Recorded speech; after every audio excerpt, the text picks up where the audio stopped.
Hello दोस्तों, स्वागत है आपका मैथ विद इनोवेटिव में। आज हमारा विषय है how to attempt maths paper in board exam.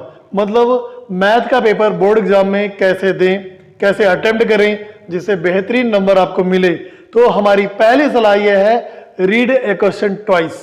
मतलब एक क्वेश्चन को कम से कम 2 बार आप पढ़िए। सारे क्वेश्चन को अगर आप 2 बार पढ़ते हैं तो क्या फायदा होगा। पहली चीज तो आप अगर क्वेश्चन को 2 बार या 2 से ज्यादा बार पढ़ेंगे तो आपको क्वेश्चन बढ़िया से समझ में आ जाएगा और आप जो क्वेश्चन में कह रहा है आप वही फाइंड करेंगे। नहीं तो कभी कभी मैंने देखा है कि बच्चे जल्दी में क्वेश्चन को 1 बार पढ़े और अटेम्प्ट करना शुरू कर दिए और पता चला कि उन्होंने आंसर जो पूछ रहा था वो ना दे करके कोई और आंसर फाइंड कर दिए।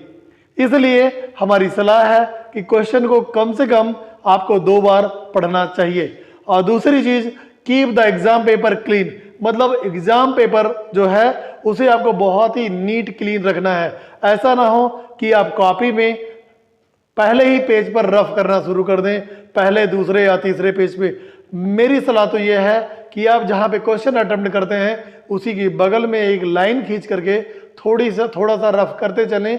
पूरा रफ एक जगह पे करेंगे पूरी कॉपी खराब लगती है। इसलिए आपका जो क्वेश्चन है उसी के सामने रफ करें जिससे आपकी कॉपी बहुत नीट क्लीन हो और एग्जामिनर देख करके खुश हो कि हाँ ये कॉपी किसी बहुत अच्छे स्टूडेंट की कॉपी है। ये चीजें जरूर उसे लगे। और अगर आपका आंसर मान लीजिए कोई गलत है तो मैंने देखा है कई लोग तो या तो खूब कट किए होंगे या तो कट ही नहीं करते हैं।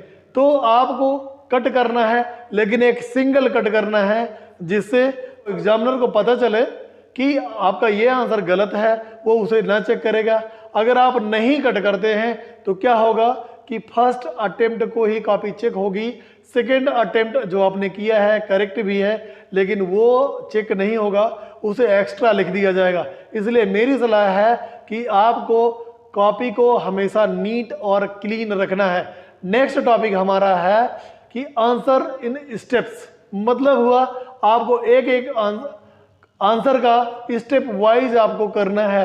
आंसर अगर आप स्टेप वाइज करेंगे तो आपको पूरे मार्क्स मिलते हैं, क्योंकि आप जब स्टेप वाइज करते हैं, मान लीजिए लास्ट पोर्शन आपका गलत भी हो गया तो भी आपको पहले वाले जो स्टेप्स हैं सही हैं उस पे आपको सारे पे नंबर मिल जाएंगे। और नेक्स्ट टॉपिक हमारा है अटेम्प्ट द फेमिलियर क्वेश्चंस। मतलब हुआ कि वह क्वेश्चंस को आप अटेम्प्ट करें जो आपको फेमिलियर हैं, मतलब जो आपको आ रहे हैं ऐसे क्वेश्चंस को ही पहले अटेम्प्ट करें, क्योंकि first impression is last impression. इसलिए अगर आप पहले जो है सब करेक्ट क्वेश्चन सॉल्व करेंगे, अच्छे क्वेश्चन सॉल्व करेंगे जो आपको आ रहे हैं, तो एग्जामिनर को कोई प्रॉब्लम नहीं होगी। उसे भी लगेगा कि नहीं, जिस स्टूडेंट की कॉपी मैं चेक कर रहा हूँ वो वास्तव में बहुत ही अच्छा स्टूडेंट है। और नेक्स्ट टॉपिक हमारा है ड्रा ग्राफ एंड फिगर्स। मतलब अगर क्वेश्चन में दिया गया है कि ग्राफ ड्रा करने के लिए या फिगर ड्रा करने के लिए दिया गया है तो आपको ग्राफ और फिगर को जरूर ड्रा करना चाहिए। कभी कभी मैंने देखा है कि कुछ लोग तो फिगर बनाते भी हैं तो वैसे ही रफली बना देते हैं।